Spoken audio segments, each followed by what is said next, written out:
বিশ্বনবী কাঁদতে কাঁদতে মাথা তুলবেন, বলবেন আল্লাহ, দুনিয়াতে সব নবীরা স্পেশাল দোয়া করেছে, আমি করি নাই, এবার আমি আমার স্পেশাল দোয়াটা করতে চাই, আপনি কবুল করবেন কিনা বলেন। আল্লাহ বলবেন, নবী কি আপনার দোয়া বলেন? বিশ্বনবী বলবেন, আমার একটা উম্মত যার অন্তরের মধ্যে যাররা পরিমাণ ঈমান আছে, একবার আপনারে আল্লাহ বলে ডেকেছে, একবার আমি বিশ্বনবীর উপর দুরূদ পড়েছে, একবার শাহাদাতের বাণী আমার যে গুনাহগার উম্মত দুনিয়ার বুকে থেকে ঘোষণা দিয়েছে, ওই একটা উম্মত যদি জান্নাতে ঢুকতে না পারে, আপনি আমারে জান্নাতে ঢুকাতে পারবেন না। আল্লাহ বলবেন, সাল তুতা, সাল সাল তুতা, ওয়াশফা তুশাফা, শাফাত করেন নবী করেন, যার জন্য দোয়া করবেন আমি কবুল করে নেব।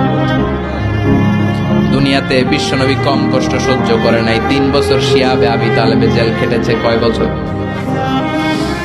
দুর্ভিক্ষের বছরগুলোতে বিশ্বনবীর পেটে দানা পানি ছিল না। কলিজার টুকরা হাসান হুসাইন কই মাছের মতো ছটফট করেছে, জামিনে ক্ষুধার জ্বালায় বেহুশ হয়েছিল। বিশ্বনবী যদি ওই স্পেশাল দোয়াটা করতেন, জান্নাত থেকে খাবারের বস্তা পাঠিয়ে দিত কে? ওই দোয়া করছিলেন?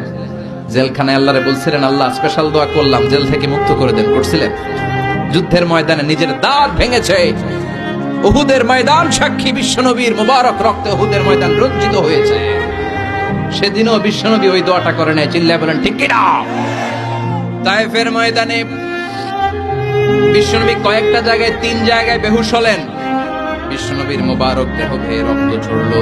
ওই কঠিন বিপদের দিনও বিশ্বনবী এই দোয়াটা করেছেন নাকি? কথা বলেন।